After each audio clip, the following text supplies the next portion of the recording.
Welcome, everyone, to our post-match coverage. I'm Sarah Hine, reporting for the Leviathan News Network. After months of build-up and anticipation, our two heavyweights finally squared off, and it did not disappoint, with the prophet Elijah turning in a decisive victory over King Ahab. Oh, and I'm getting word now that King Ahab is leaving the locker room and heading to the conference room for his post-match interview. Let's join him there for continuing coverage.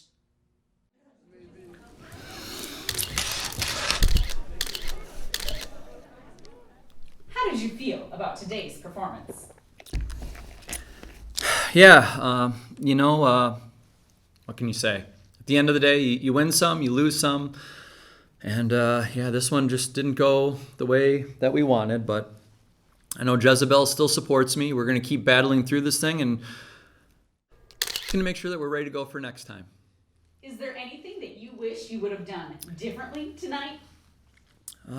No, not really. Again, obviously you wish for a different outcome. You win some, you lose some, but in all seriousness, we're going to keep doing things our way. Are you concerned that your way of doing things and that your sins are the reasons that this is happening in the first place? No, not at all. I didn't do anything wrong. I'm just doing what I want and what seems best to me.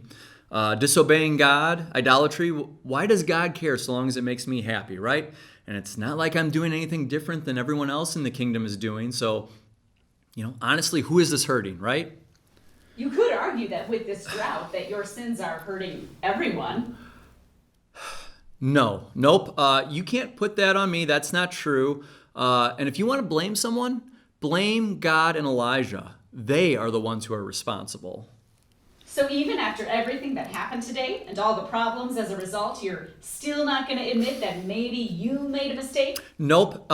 In fact, we're going to double down and we're going to come back even stronger, okay? Because we're sending soldiers after Elijah right now. So if you'll excuse me, I need to go check on their progress. So no more questions. Thank you. No more questions. Thank you all again for tuning in to our post-match coverage. The prophet Elijah is making his way from the visitors' locker room and will be giving his interview momentarily.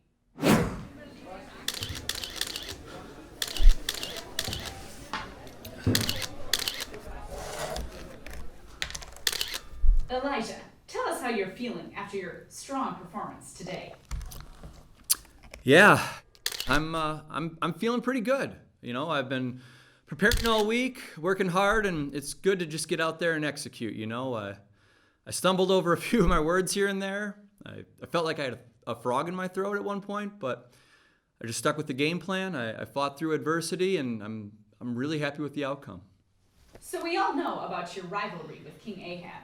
Did this personal, or was there any extra motivation going on into this matchup? Yeah, listen, we're all professionals here, right? He's the king of Israel. I'm God's prophet, but yeah, sometimes things get a little heated out there, but it is what it is. We just keep grinding, and now I'm focused on next week's matchup. Your appearance and your odor came up again tonight, especially in a royal context. Do you have any comment? No, I'm not going to answer that. Next question. It seems like your primary strategy involved the drought. Can you tell me a little bit more about that?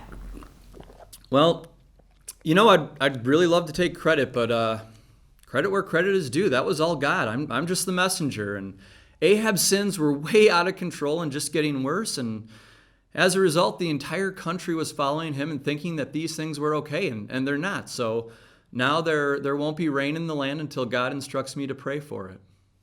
Are you concerned that this extended drought will negatively impact other people besides King Ahab? Yeah, good question. Yeah, it's going to be pretty bad, right? For me too. Right after this, I'm headed to a secret brook, and even that's going to dry up before too long. And so even though we're counting this as a victory for me, I'm going to have to suffer the consequences just like Ahab and everyone else, I think that's the thing we forget sometimes. We're all in this together, right?